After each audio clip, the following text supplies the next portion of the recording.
Salam rahmatullahi wabarakatuh. Want to leave. I Huh? came early.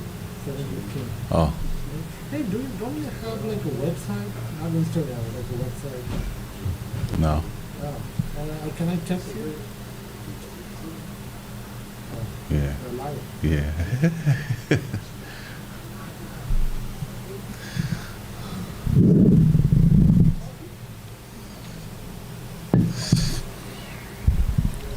بسم الله الرحمن الرحيم الحمد لله رب العالمين وصلى الله وسلم وبارك على نبينا محمد وعلى آله وصحبه أجمعين أما بعد. This is class number 6 and we're on number 7 as far as the Al-Adab al-Ashra, the 10 manners, if we could translate it like that, but Sheikh Salih al-Husaymi hafidhahullah. So we're on number 7, and again, just as a reminder, the way the book is written, it's like a beginner's level. So all of the dalil is not mentioned, but the dalil is not hard to follow because most of these issues are issues that are famous. So like we've been doing, like we're going to do today, once we read through the text, all we're going to do is look up the hadith. Everybody can find a hadith on Google. And I'm saying that on purpose because not that Google can be used, right? Of course, it's not the only source, but for what we're doing, is the point is to show everybody this is not hidden information. This information is fairly famous. Just because it's new to me, information that's new to me, doesn't mean it's not famous information. All right, it just might be new to me, based on my knowledge. So this section, in the author, Hafidhullah, he says, "As-sabi'u رد التثاؤب ما استطعت وأمسك بيدك على فيك ولا تقل And this section has to do with yawning, which proves Islam covers everything. We have a way we're supposed to behave when it comes to all aspects throughout the whole day and night. If we're, as Muslims, if we're not practicing the Islamic etiquette and adab, that's our problem. That doesn't mean Islam didn't consider it. That doesn't mean we don't have anything from guidance in that chapter. That just may mean maybe I don't know it, or maybe I'm just not practicing that portion of the deen. So this section, which is fairly short, it's about yawning.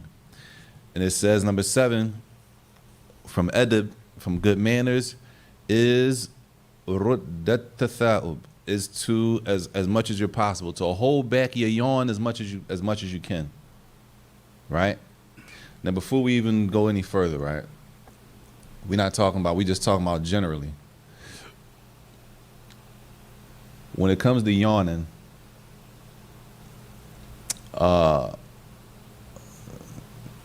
is there anything I'm not talking about the hadith. I'm just saying in general, because we didn't mention any hadith yet. Just what we know. Is there anything, in your opinion, when it comes to yawning, that's out of line? Talking to somebody and it's like kind of think like somebody around like think like, well, in my mind, I'm talking to somebody, I'm having a conversation when they start yawning, it's kind of like, well, I'm boring you. Like, you're good. You talking to somebody, right? Y'all having a conversation, they yawn in your face. You assume I'm boring you, right? Even though yawning, right, is human, it's nature, it's normal. There's nothing wrong with yawning. We're not saying that Muslims are not allowed to yawn. That's not the issue. The issue is when we yawn, how do we carry ourselves even when we're yawning? Because we have a way to carry ourselves as Muslims when we sneezing, right? We also have a way to carry ourselves as Muslims when we yawning. So now, we're going to yawn because we're human beings, right? But when we yawn, like he said, it's possible somebody might think, what, am I boring you? Or what else you might think about the person? Maybe they tired. They just tired. So if somebody yawns, right? You might assume they tired. All right, what else? Anything having to do with yawning before we even get to the hadith? Any problems? Well, depending on if they Not covering your mouth? they make that loud noise, they get extra. If they make a loud noise, that's extra. All right. He said covering your mouth. That people don't cover their mouth. You talking to a person, they just yawn in your face. Don't cover their mouth. They don't turn away. That ain't cool. No. Or they make the law. If they make, all right, if a person make a loud noise, then say la hawla wa la quwwata illa billah. Before we get to the hadith, we talking about just now, normal. You walking around, you talking to somebody, they yawn in your face. Y'all having a conversation. They yawn in your face, they make a loud noise. How we feel about that? I'm serious, huh? Why? Because remember in the beginning of the book, he says some of the adab that we talking about is from the urf, is from the culture of the people. Even though this one here does have is statements of the Prophet ﷺ concerning what to do when you yawn and stuff like that. But even if we don't get to, even not getting to the hadith, just amongst us, if somebody yawns in your face and don't cover your mouth, in general, we have a problem with that, right? And if we have a problem with it, I'm not saying we as Muslims, I'm saying we as a culture of people. So even a non-Muslim is going to have a problem with that, right? Tayyib. If somebody's loud and they yawn, same thing. Even a non-Muslim is going to have a problem with that. So now, if we just start right there, it's from good manners, even with a non-Muslim, that if you're going to yawn, there's certain things you should do when you yawn, right? The Muslim is supposed to always be on the best side of every situation.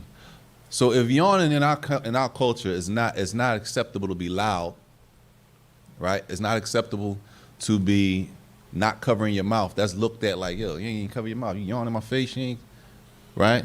I'm talking, you just yawn while in the middle. If all that's not acceptable in the culture, without dalil, we should be implementing the best part of the culture as long as it's not going against the Quran and the Sunnah.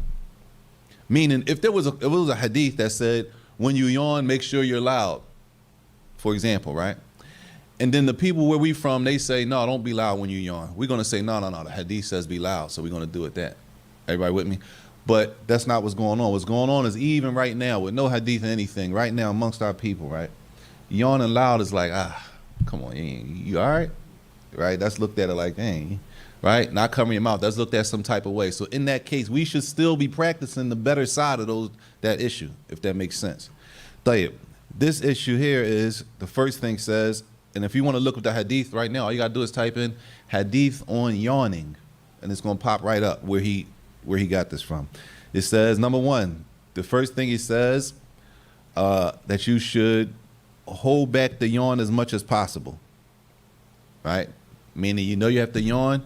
It's not like you trying to get the yawn out. You trying to suppress it. You trying to keep it back.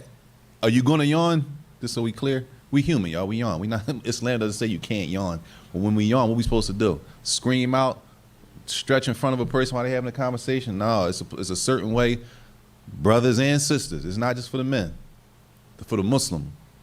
It's a certain thing we're supposed to do. So the first thing he says is to hold back as much as possible the yawn. Anybody want to pull up the hadith? Just somebody type in hadith on yawning so that everybody could look at it. Because the first thing we're talking about is trying to hold it back as much as possible. Even though, of course, the air is going to come out. You might be tired. Whatever the case may be, you're going to yawn. But what you do, just let it go? Or what you do, no, we're supposed to try to suppress it as much as possible. Tayyib. He says, number two,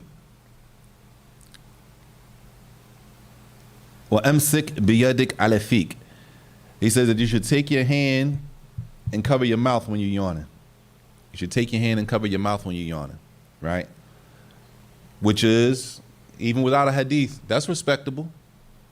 In the culture we from, the people we like, that's respectable. At least he covered his mouth. She covered her mouth. We having a conversation. You yawn in my face. I can see all you got dental work going on and caps and all that. You know what I'm saying? You got it? Anybody got it? Hold on.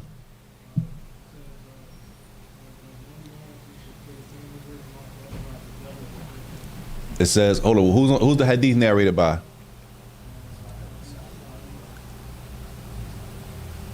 Say it again. Abu Sa'id al-Khudri. طيب, Abu Sa'id al-Khudri. It says what the Prophet ﷺ said when one.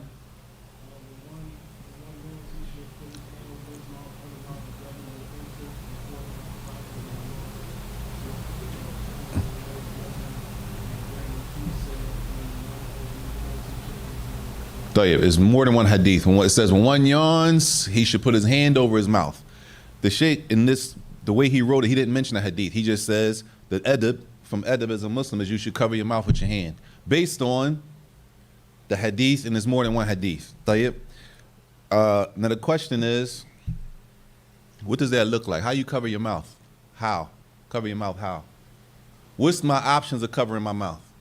Or I can go like this, or with your hand, not with your elbow. Either I can go like this or like this, right? If I do this, that's not my hand. Sa, right?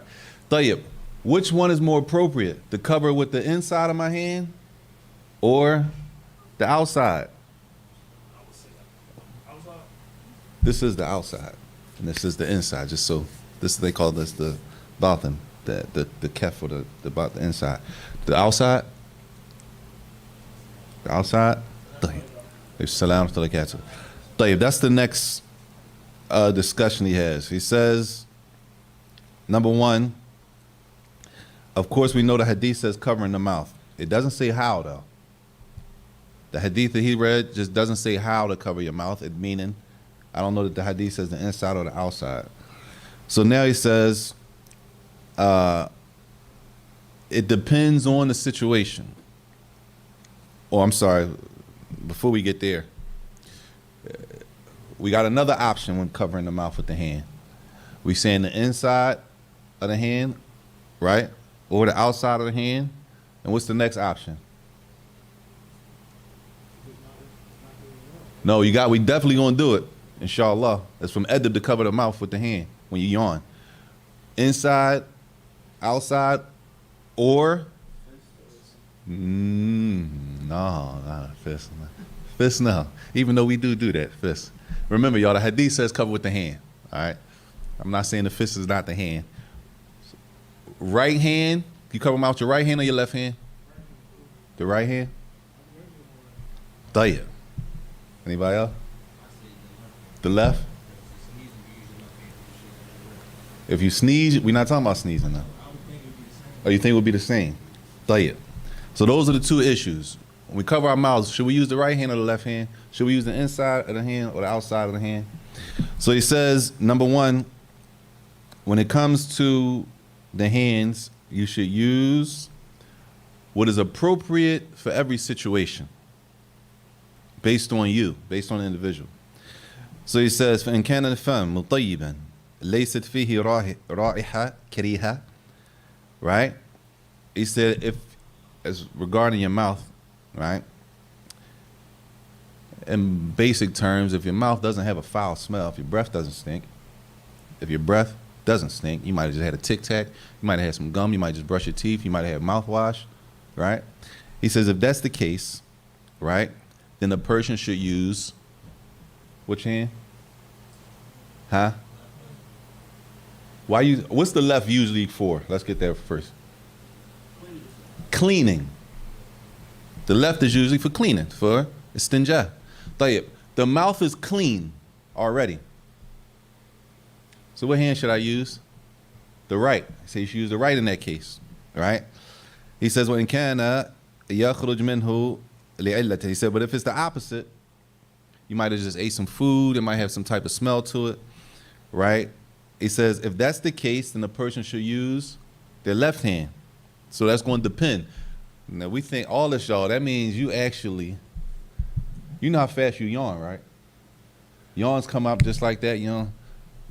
A Muslim trying to do everything according to the book and the sunnah, the Prophet say something. You got to be thinking all that, right? That means it has to be on your mind. I just ate this food. If I yawn, I'm gonna use my left hand. Not to say if you just had some food and it had garlic in it. Not to say you couldn't use your right. Right? You can use the left or the right. He's saying, what's better though? This is an issue of not what you can do. What's better to do at this point? Not what you can do. You can use the right or the left. But what's better? He's saying it's better to use the right hand if the mouth doesn't have any foul odor to it.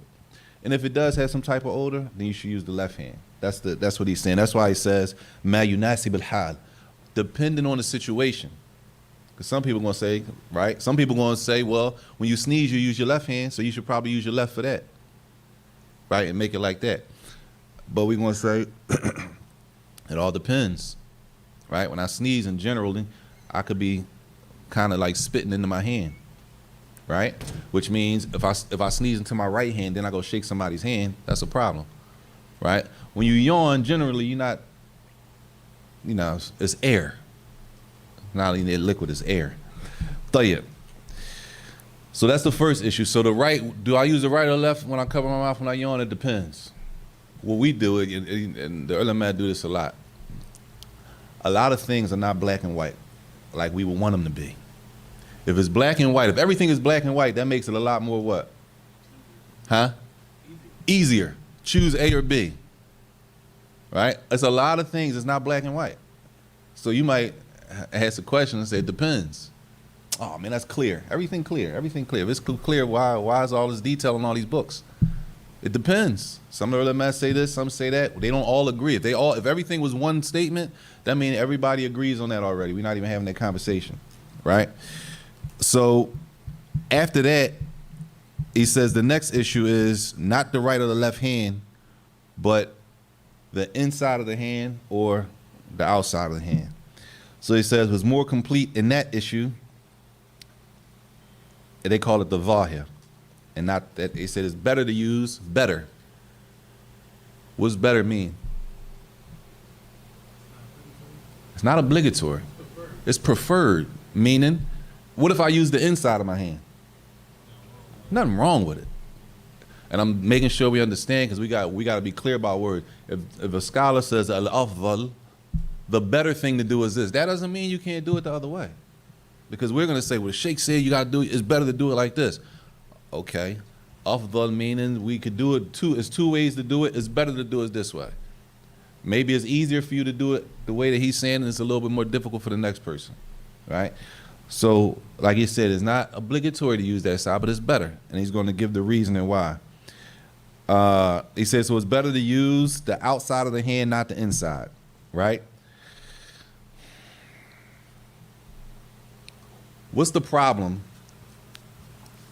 What's the problem with using the inside of your hand when you yawn? What could be a possible, not problem, but a possible issue? Not necessarily a problem. What could be a possible issue if I yawn in my right hand? Germs is right hand or left hand. But let's just say germs. All right, what's the problem with germs? You use your right hand to shake hands. I use my right hand to shake hands. So let's just say I had a foul odor. I had some garlic. I had some whatever. I yawn in my right hand. Right? Is it permissible? Is it permissible in Islam to yawn and cover your mouth with your right hand? Yes. Is that the preferred thing to do if my mouth has an odor to it, like a bad odor? No. But I did. Cool. I yawned in my right hand. Now what? My hand smells like possibly garlic, especially if you had some of that garlic sauce. Right? Now what the issue gonna be? The issue's gonna be now when you go to shake a person's hand. Right? Now you're giving off a bad smell. Not that it's saying it's haram to eat garlic. Not that it's saying you can't. No, all we're saying is from edib. Islam puts us in the best situations possible all the time. So we take all the precautions to always be on our best. Right? So he's saying that it's better if the mouth has a smell to use your left hand to cover your mouth. Right? Why? Because if you use your right hand, let's assume you had something, now you're going to be shaking people's hands. Now, say we all eating off the same plate. Right? Say we digging in the same plate eating. You got garlic sauce on your hand. Your hands smell like garlic. You digging in the food. Everybody understand? And he says the opposite. So it's better if that's the case to use the left. And the opposite is the same way.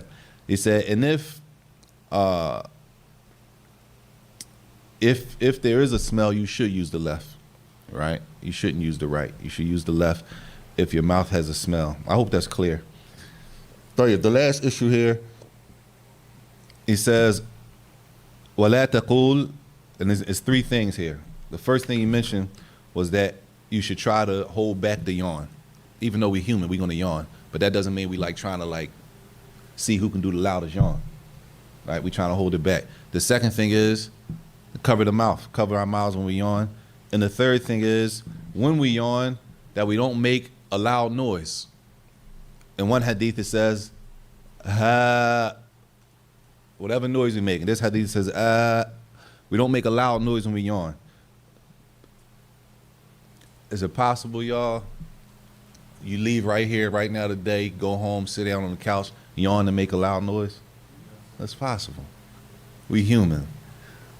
This is to serve as a reminder of what the sunnah of the Prophet ﷺ is when it comes to yawning. I missed it. So now you on your toes for the next time you yawn, because we might yawn, I make a noise, and somebody says, haram, you can't make no noise. All right? I'm not trying to make a noise, number one, but it's possible I make a noise. But we trying to restrain and hold all of that back. Why? What did the hadith say? Oh, I think I got it here too, just so it's clear. I don't want you to have to read the whole thing. Yes, there's many of them. One, it says yawning is from the shaitan. And if one of you yawns, he should hold back his yawn as much as possible. And if one of you yawns, and he shouldn't say, make that noise because the shaitan laughs at him, right? And there's a couple different hadith about that, yes. Only one hadith says while you're praying, but there's other hadith that talk about yawning and you're not praying. But there's a hadith, and like the last class, if you look up these, if you put in like, for example, this is called, what is this? Sunnah.com, right? It's like a book, all the hadith books on there. And if you type in yawning, hadith on yawning, it's going to bring up the whole chapter about yawning, right? And all you got to do is scroll through and you'll see where he pulled this from without mentioning all of the hadith in the chapter, okay? So the last one is that we don't make the sound when we make that yawn. So that means that we're trying to hold it back as much as possible. Clear? And even without the hadith, even before we even read the hadith about making the noise, just in general, that's not something that's really like, everybody looks at that like, you know, it's not something, as we say, praiseworthy. It's not something good to do. Everybody has a problem with that. If you're talking to somebody, they yawn and they make a loud noise, you might be talking to them, they yawn and the noise that they make is louder than what you're saying to them, right? And you looking like, yo. So on top of that, which is something that we already know amongst us, like sit down until I catch it. We have the statement of the Prophet ﷺ not to make that sound when we yawn. طيب. The next issue, as he says, حفظه الله الثامن. This is number 8 from the 10. He said, and then إذا انتهيت إلى المجلس فسلم واجلس حيث ينتهي المجلس ولا تجلس بين الشمس والظل ولا تفرق بين اثنين إلا بإذنهما ولا تقم أحدا من مجلسه وافسح لمن دخل واذكر الله فيه وأقله كفارته فتقول سبحانك اللهم وبحمدك أشهد أن لا إله إلا أنت أستغفرك وأتوب إليك. This is the hadith about, if we could say right now, like, it's called majlis for sittings, when you go and you sit somewhere. So what do we call that? I can't remember, think of the word. You go somewhere, like we sitting here now, right? But everywhere you go might not necessarily be a class. Huh? Gatherings, Jade. When you go to gatherings, y'all gonna be sitting down. All right? How do we deal with that? It's a way we conduct ourselves when we go to gatherings and we taking seats, which proves Islam covers everything. Even when we go to different sittings and gatherings and we're gonna sit down, it's a way we enter the room. It's a way we enter the room, it's a way we sit down, where we sit, all of that is a proper way to do that according to Islam.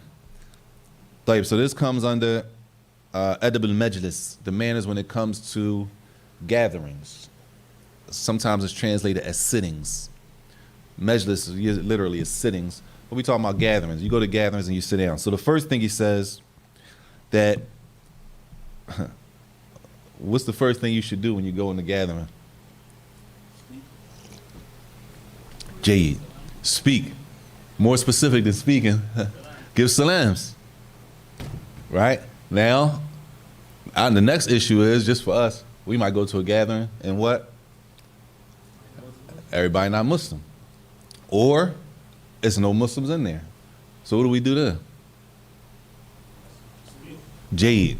What's the adab of our culture that's respectable when you come somewhere and it's a gathering, even if they're not Muslim? To do what? Smile and greet the room. That's good adab. To greet the room is good adab. Is it a hadith that says greet the room when there's non-Muslims in the room? The hadith that we talking about is when you come in, give salams. But from adab, okay, if there's no Muslims in the room, you're not giving the salams to them. So at least you could say what? Good morning. How's everybody? How you doing? Good afternoon. Right? That's from good adab. Right? Here we talking about, he says, number one, give the salam. What if there's Muslims in there and there's some Muslims that's not in there? Gives the salam.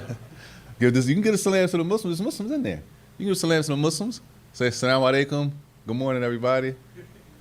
Or Assalamu alaikum. Good afternoon. Whatever you're going to say. Whatever. However we say it. Whatever the room requires. Because you can't, you can't go in every gathering and use some of the words we use with each other. Every place is not. Everything has a time and a place for it. Some place you can't, you can't do that everywhere. You know what I'm saying? Even, you know what I'm saying? You know what I'm saying? It's cool for us. I can't go everywhere saying, you know what I'm saying? I'm going to have to, you know what I mean, adapt to the situation. So whatever the situation may be, that we adapt to the situation. As long as our adapting does not do what? Go against the Quran and the Sunnah of the Prophet say something. As long as it doesn't go against the revelation, we're fine. We're not stuck to talk like the way the books are translated. We're not obligated to speak the way that the books of Islam are translated in that dialect. We have to speak in the language to make sure that the people we're talking to, especially talking about dawah, that people understand what we're talking about. And there's nothing saying that we have to speak the way the book is translated. But it does, if we're going to speak about something, we make sure that we know what we're talking about, none of that. It keeps the same meaning. So we go into a room, he says, number one, fasallim. If you come to a gathering, you get a salams. That's number one, right? We already know there's numerous ways of giving the salams. The best way, assalamu alaikum wa rahmatullahi wa barakatuh. But if a person just says assalamu alaikum, that's enough, right? And then we say whatever, if there's other people that's in the room that's not Muslims, good afternoon, or you just say both, or whatever the case may be. Tayyib. He says, number two, wajlis haythu yantahi al-majlis. He said, you sit where the crowd of people has reached to. So let's I'm going to just use a number.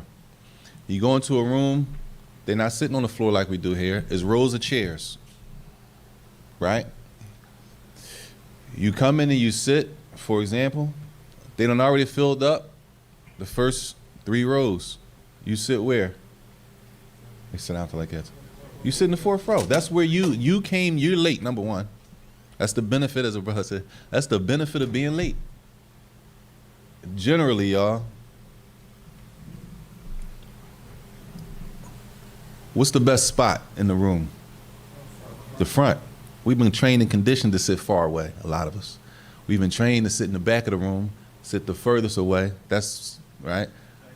Back of, you know what I'm saying? We've been trained like that. You don't want to sit up front. You might actually, you sitting up front, you might catch some heat for sitting in the front. All right, even though that's the best place to be for all the benefits of sitting in the front, right?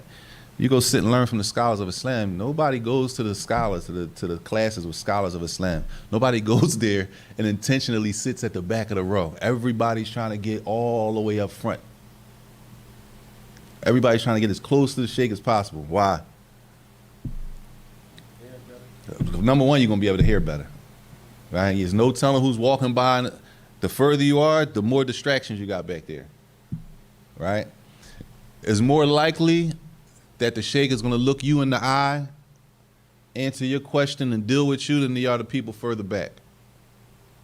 So when you go to class with scholars of Islam or the medicine, you're trying to get up close as possible. So you try to get there early. Some people be there like hours early. Class after Maghrib, some people show up at Asr and stay. They show up at Asr, they pray Asr, and they just stay there. And then you got other people, the class after Maghrib, they come at the Aqama of Maghrib. So guess where they're going to be at? Oh, in the back. And that's what, right? So either way, you go to a sitting, you sit where it's, does that make sense? Where it's reached? I don't know. I don't really know how to translate that.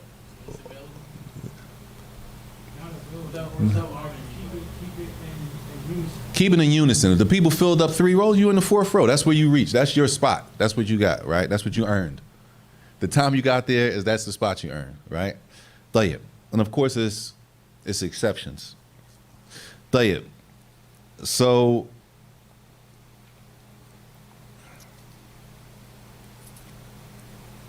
I want to use this example to make it clear, because the way we sitting now doesn't apply. The way we sitting right now, this doesn't apply here. Why? Because there's plenty of space. Imagine if everybody was lined up on the 1st row, like tight. A person comes in late. He or she doesn't have a choice. You're supposed to sit right there where the spot that's open for you back there. You can't come and start knocking people over. You know how we do. We come late, then we want to tap everybody in the row to move over, distract the whole joint because I'm late. Everybody else been here early on. I'm sorry, because you made a face. This don't have nothing to do with the brothers that just came, man. I'm not talking about nobody that came in late now. I'm saying, in general, if we'll come somewhere late and we'll tap everybody in the line to move somebody over to make a space for myself. Everybody with me? Y'all seen that before? So we're willing to, yeah, we'll distract somebody else who was there on time, reading, worshiping, making the dhikr with that focus. We'll distract them based on my lateness, right? When, from adab is, you sit where the spot is open for you when you get there. Tayyib.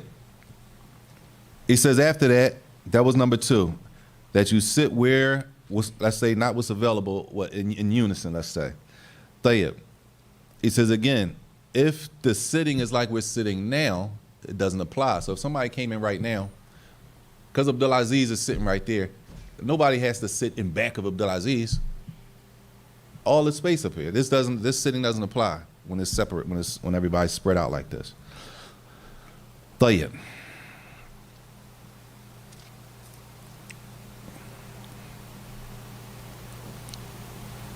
He says, أما المجلس الذي يصطف ويصطف فيه أهله.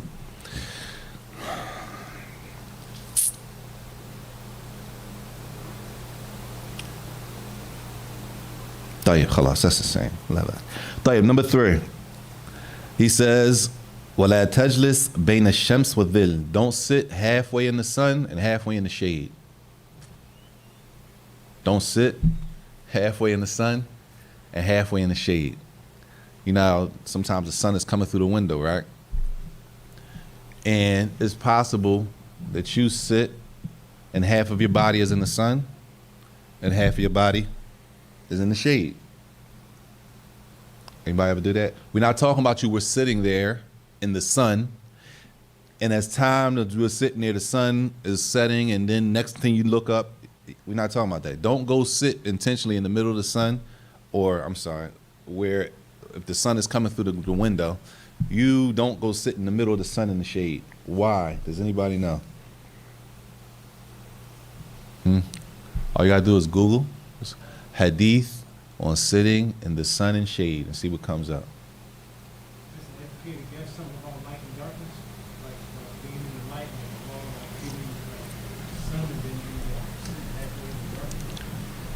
Nah, it's gonna come up. You got it? Actually, I heard about this. I never went to the conclusions or reason why you should. Was it in the prophetic medicine? Pull it up, Sheikh. I'm not, this is information that's available. I don't want y'all to think I don't have all the information. He worded it like this because it's not hard to find. Inshallah. He's sitting in the Yeah. And see what you find. You got something? Huh? What does it say? Is that what it was? That read the whole hadith?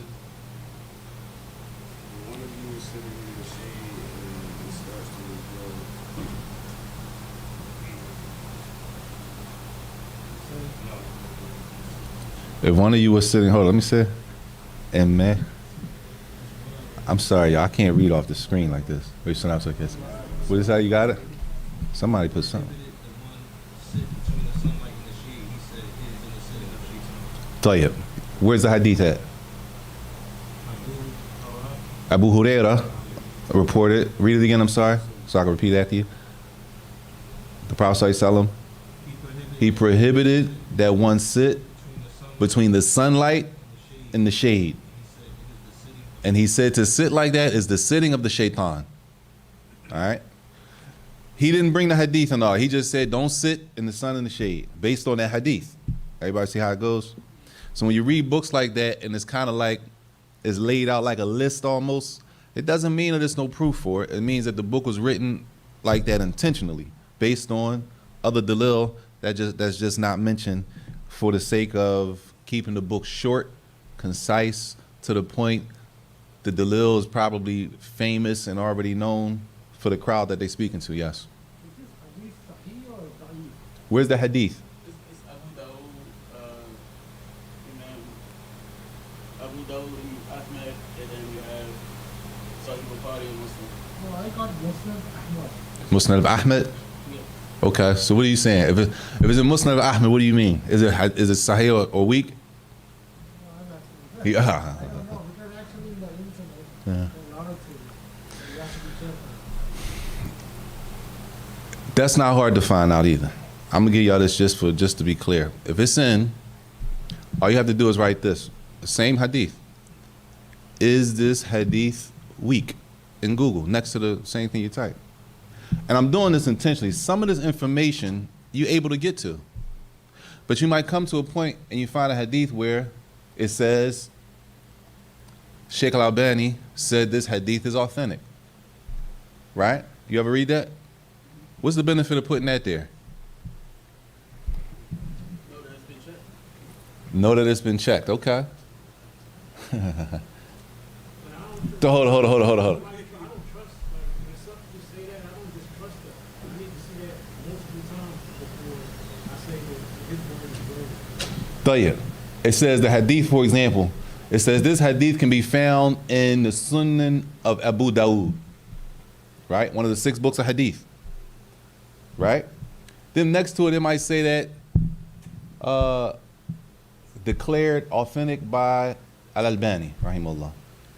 What's the benefit of putting that behind it? Declared authentic by Al-Albani. I guess you can do Alabama to see how, I guess, he is, or The fact that we have to say that Sheikh Al-Albani, rahimahullah, said that it's authentic, some may say that the hadith is weak. Some may believe that the hadith, some of the scholars of Islam will hold the hadith to be weak. Sheikh Al-Albani says it's authentic. Just like some scholars say they differ on things, they might differ on if a hadith is authentic or not. Okay? The fact that Imam Abu Dawud, rahimahullah, he's a scholar of hadith. According to his checking, the hadith is worthy of using. Another scholar might come and say, no, that hadith is not authentic. And they might differ on it. So when you see that behind it, that's going to tell you, okay, some of the scholars might actually say that this hadith is not authentic. And it's not for us, we don't have to go back and forth like that every hadith we come to, but that's just a small benefit. How do people decide what's authentic and what's not? What people? Whoever, if somebody was to come and say that's not authentic. Who's the somebody saying it? Oh, if it's a scholar, that's a scholarly research to be able to say something is authentic or weak. I thought you were talking about us. No. We just, Bukhari is authentic, Muslims authentic, we just follow. In order for me, a person, to be able to come out of their mouth and say, I've checked this hadith and I've come up to the conclusion that this hadith is not authentic. Like a person like Sheikh Al-Albani, that's a muhaddith. That's a scholar of hadith, science. That's not no regular, everybody doesn't do that. like a doctor. Yes, like a doctor. You're not gonna go to a Yeah. doctor because they say you know how to do a heart. Yeah, and that's the difference between, like, when you go to, for example, when you go to study in Mecca or Medina, Al-Qura or University of Medina. When you go to college, what college you going to? Once you finish the language program, you choose a college. What you want to study? Well, I'm going to study a hadith. Okay. In general, if that's what you're going to study, another person might say, well, I'm going to go study Sharia, which is Islamic law. Okay, those two curriculums are not the same. And at the end, they're not going to be the same. They're not going to have the same skill set. The person who's going to study hadith, they're going to teach you how to check the hadith, what to look for to find out. They're going to teach you how to do that, how to become a Sheikh al-Albani. You got to go through training to do that. Whereas though if you go to Sharia, that's not part of your curriculum. You might take a couple classes, but they're not training you to do that. They might be training you to be a judge, an Islamic judge in a court system. So it depends on what you want to study. So it takes study, it takes training, to say the least. Tayyib. That was number 3. Don't sit in the shade, half in the shade and half in the sun. Fadl. Why, if you're sitting under a tree, Say it again. if you're sitting under a tree, Sitting anywhere. anyway, Anywhere you sit. Don't intentionally sit in half your body in the shade and half your body in the sun. sometimes it happens that even if I want to sit in the shade, like 10% of the sunlight comes. Is that okay? You should feel every time, all the time. You feel a lot of the best of your ability. You trying to sit all the way in the shade. I'm just saying. Sometimes And sometimes you know how you like that. I don't want to sit in the shade, so you move all the way over, and there's nowhere else to go, but there's still a little sun on you. What you gonna do? Either you stand up and move, or you feel a lot of the best of your ability. If there's nowhere else to sit, the point being, he's not trying to intentionally do what the Prophet ﷺ described as being the sitting of the shaitan. We don't want to intentionally do that. طيب, he says, وَلَا تُفَرِّقْ بَيْنَ اثْنَيْنِ إِلَّا بِإِذْنِهِمَا. Do not come to a sitting, a gathering, and two people sitting next to each other. You don't come to the gathering, and then you split the two people. You come sit in the middle of them. Right? Sometimes we think, I'm just saying, y'all, we go somewhere late, and we think we have the, like you owe me that you got to move. Like, you got to move. And if you don't move, I'm going to make you move. I'll tap you. I'll interrupt you. I'll stop you from reading. Or I'll just take a Brody on the spot and, you know, you're going to move over. We just going to be tight and it might turn into something else, right? Which is this is not from edib. You're supposed to take the spot that's available to you, right? You don't split two people unless, what? When you think if two people sit next to each other, right, and you trying to get in between them, when do you think it would be okay for you to get in between them? There's no space. Dispute. Huh? You got a little dispute. No, they chilling. Unless they okay with you sitting there. They okay. They give you the go ahead. Oh, they might, oh, come on, sit down. They might give you see, yo, can I get right here? You ask permission. It says except with their permission. That means you asked them. You didn't just take the Brody and make a move. They sitting there, they paying attention, they doing whatever they doing. You don't just come there and start tapping people to move out your way. You're supposed to go there and maybe you tap one of the brothers, or if you tap them, is it okay if I get here? You're supposed to ask their permission. That's from edib. Even though doing that is also could be a distraction also. The fact that you even coming late and have to ask the question, but even if you have to do that, that's better than just taking it. As they're sitting there, they have the right, yes. You cool? You sure? Tayyib. Everybody clear? So he said that you don't split two people except that if you ask their permission. He said, بِأَنْ يَسْتَأْذِنَ بِقُعُودِكَ بَيْنَهُمَا. That you seek their permission. You ask them, is it okay for me to sit here? If there's a space between them, it's possible that what? Say you get there, right? Everybody's lined up and there's one space there. You know what we think, mashallah, man, subhanAllah, I got here late. Allah saved me a spot. You know how we do. We be like, yo, subhanAllah, man, I got there late, but Allah saved me a spot, right? And we walk up late, all these people in here. Nobody wanted that seat up front, and Allah just saved you a spot, mashallah. But what's really going on? Somebody sitting there, he went to make wudu, she went to make wudu, You come now, they come back, you jumped in the spot. And that's another benefit of saying what? Asking permission before you just plop down between two people. Is it cool if I say it? They might say, no, the brother went in the bathroom. He coming right back. Right? All of this is from edib, having the best manners. So Islam doesn't leave us just to figure stuff out. That's from putting ourselves in the best situation possible every time. Right? I don't know why we think like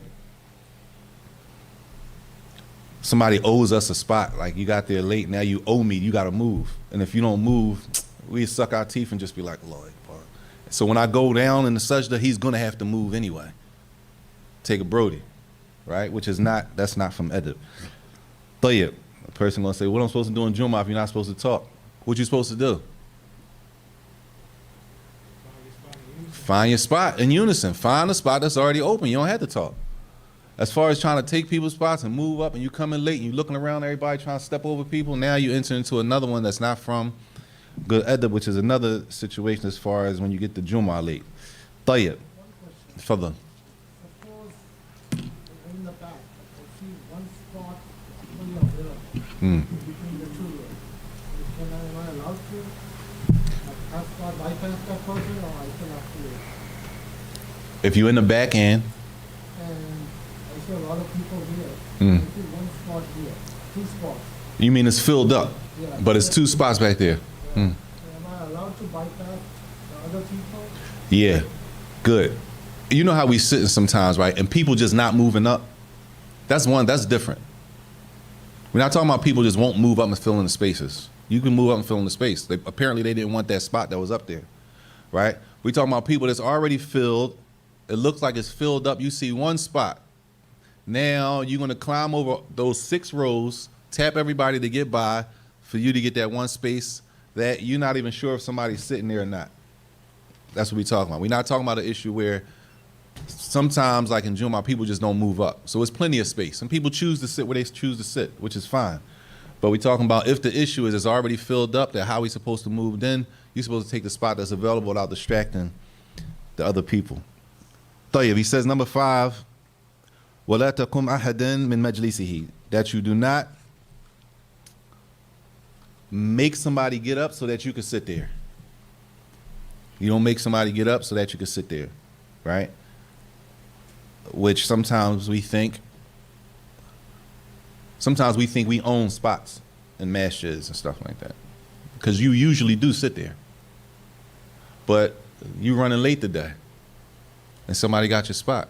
So now when you come in, like, what you going? You gotta move over. Like you're gonna make somebody move. You don't have the authority. We don't have the authority to do that.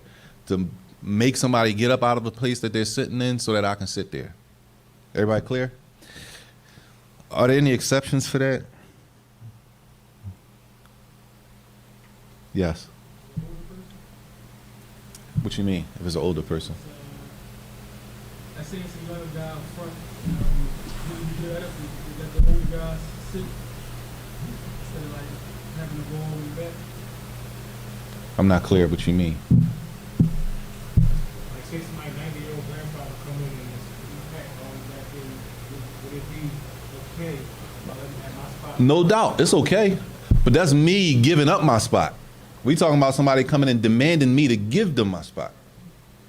Me giving up my spot is one thing. I might be sitting here in the front, somebody old come in, I jump up and say, take my spot. That's me giving my spot up. That's not the issue. Why? Because that spot is that's my haq. I got there early, I'm sitting there. We talking about now, somebody come in, they be like, you've been here since like 11. They come in with they pop, and they like, yo, you gotta look out. How you going, we don't have the authority to move somebody out their space. Yeah. Same question. That person is much elder. He's like my grandfather, father. So can he say to me that please move? No. Age doesn't give you the authority to take somebody's place. No. Not that I know of, no. It's better for you, young man. You see a 90-year-old brother or sister coming. You saw them come in. You know they're gonna have trouble standing. It's better you jump up and give them your spot. Don't put them in a position where they're gonna go against the adab of a Muslim, and now they gotta look around. That means they want somebody to get up. Somebody should jump up and offer the spot rather than make them demand the spot. Same rule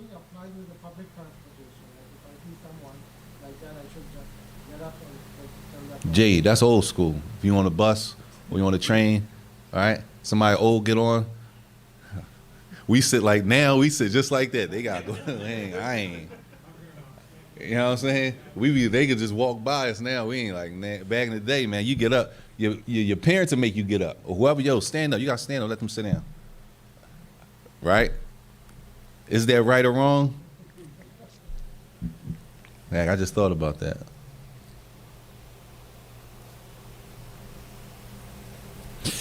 Allah. But it's better, y'all. It's better and safer that if we're in that situation that we offer the spot to the person that look like they might need it, even if they're not old. They might be handicapped. Person might have a back part, something. They look like they need help. It's better that we offer them that than for them to try to like be forced to make somebody move. It's better that we offer. And Allah knows best. Allah alam. So he says, number 5 is that you don't force somebody to move out of the space so that you can sit in that space. He says, except in a situation where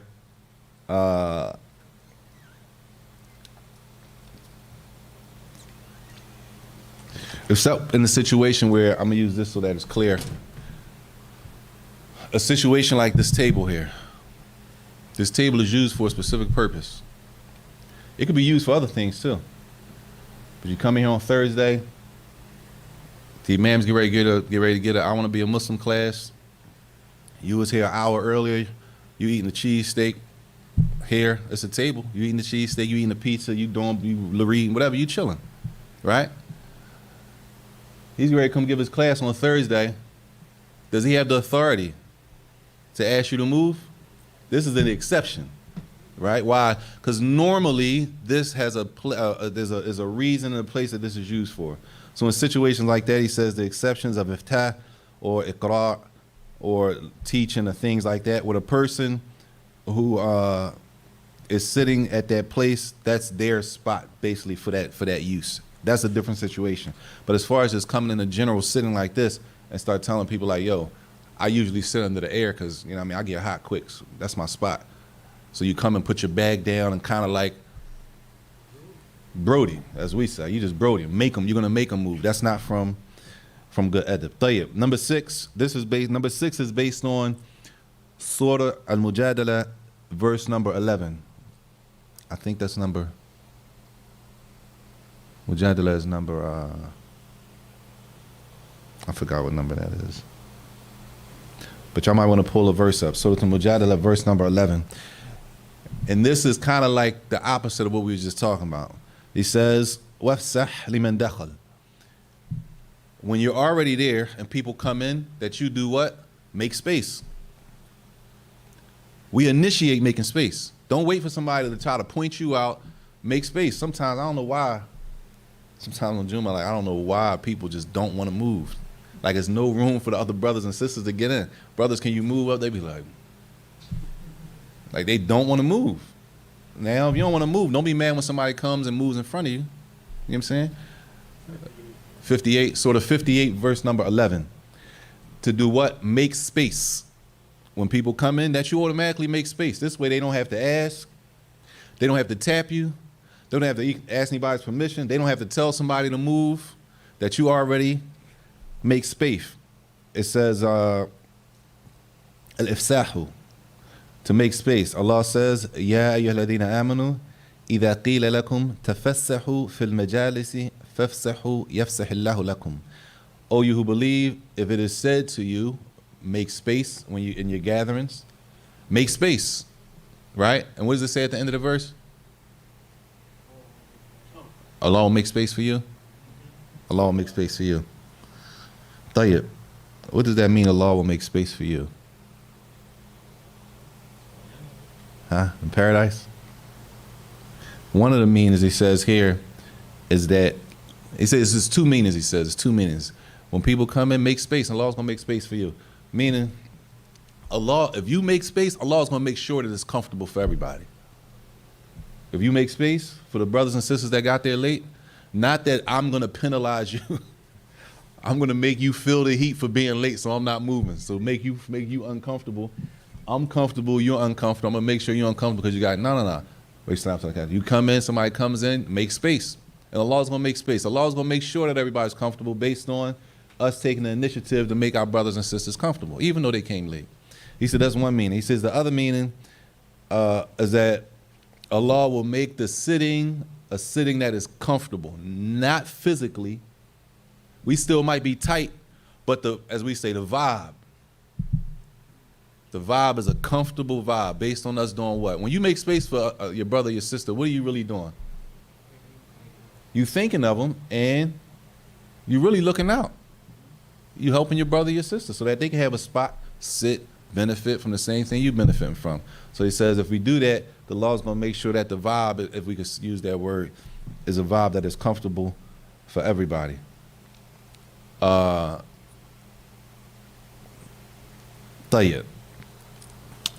He says number 7. It says when you go to those gatherings, to mention Allah, make dhikr of Allah. Make sure you mention Allah's name, right? Dhikr Allah shar'an. It doesn't necessarily mean that the gathering is a religious gathering. It could be a barbecue. I ain't trying to be funny, y'all. Is a barbecue a religious gathering? It could be. It could be. Tell you, we're not talking. We just saying. All right. We just saying. It might be. You know what I'm saying? It might be the Eid. That's what I'm saying. It might be the Eid. All right. Alhamdulillah. It could be Aqiqah. It could be religious. But let's just say it's not. Let's just say somebody cooking out. You stop. You slide through, grab a plate. All right. You slide through, grab a plate. You sit down for a minute. Right. Even in those sins, you should always mention Allah. You should always make dhikr of Allah. Right? It doesn't mean you have to go there and the whole time you're there, you don't talk to anybody, you just sit there and make dhikr for 40 minutes. It doesn't mean that. But at some point in the conversation while you're there, we should mention Allah's name. Right? Even if it's just, alhamdulillah. For what? Alhamdulillah for what? It's food there. Alhamdulillah. MashaAllah for inviting me. Jazakallah khair for inviting me. Make dua for the host. It's all different type of ways to make dhikr when you go to a gathering. Even if the gathering is not a class, a khutbah, any gathering we go to, it's possible to mention Allah's name, right? He says, and he mentions why based on a hadith that's coming, but he says many of the gatherings, he says, لأن الغالب, what's normal in gatherings is that a lot of gatherings, people make a lot of mistakes in what they say. Slips of the tongue, talking about stuff. Even though we didn't go there to do anything like that, well, we human, we might slip up. And even if we don't slip up, he says, even if you don't slip up, to make dhikr, mention Allah's name at the gathering. In the last one, he says, aqalluhu, the least amount of dhikr to be made at a gathering, he says, is to make the dua, which is called kafaratuhu, which is the kafaratul majlis. And that's like, kafaratul majlis is like at the end, not just a class you close out with a dua, but the kafaratul majlis is said at the end of a sitting, which is basically we seek forgiveness for any mistakes we made in that gathering. It doesn't mean that the barbecue was something haram going on. It doesn't mean that. But when I got there, we was talking, we was busting it. I might have said something out of line. You might have said something out of line. It's possible. We started off talking about one thing, it led to something else, and we said something that was out of order. It's possible. And during that conversation we were talking, we didn't mention Allah's name either. Right?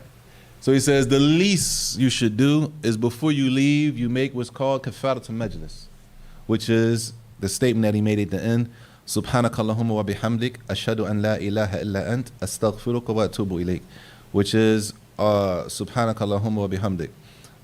All glory and praise is for Allah. Ashhadu an la ilaha illa ant. I bear witness that none has the right to be worshipped except for Allah, except for you, Allah. I seek your forgiveness and I seek your and I repent to you. Right? That at least you say that. If you didn't make any dhikr throughout the whole conversation about whatever, the finals and the NBA is rigged and all the stuff we talking about, right? I ain't saying it was haram, but you know, sometimes we start getting into talks and we might say something out of line. At the least, we make the kafara is like the expiation, if you could say, a way to seek Allah's forgiveness for any mistakes you might have made in that conversation. So he says, even if you didn't make dhikr, for example, I didn't praise Allah for the food, right, at the barbecue. Alhamdulillah, I could have, it's many ways I could have made dhikr. I didn't do this, I didn't do that. At the least, I should make the kafaratul majlis. I should make that dua at the end to make sure that I have at least seek the Lord, I sought Allah's forgiveness from any mistakes I might have said in that gathering. And that is number 8. And he says, lastly, some people think that you should only make that dua at the end if you made a mistake. If something crazy was said, you definitely got to say it. But you jump up. No, we wasn't talking about nothing crazy. He said you should still make it at the end of the majlis. It's not only making that dua at the end is not only for mistakes that you know were made. But if there's no dhikr made, at the least you want to make dhikr before you leave a sitting. And if the only dhikr that you made was that, then that's the least you could do. Allahu A'lam. We can stop there unless there's any questions. That's number 8.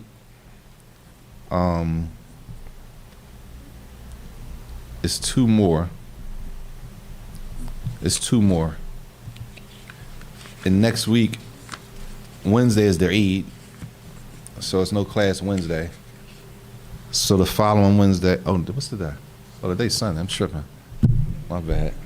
Yeah, it's a class Sunday, but we probably, maybe we might finish next week because we only have 9 and 10 left, but they kind of long, so we won't finish next week. So there's no class on 40 Hadith Wednesday because it's their Eid. And if it rains, we're going to pray here. As of now, if it rains, we're going to pray indoor. We'll just pray here. And if anything else comes up as far as location, a change of location, inshallah, we'll update everybody. We'll stop there, inshallah. Subhanakallahumma wa bihamdika ashhadu an la ilaha illa ant astaghfiruka wa atubu ilayk.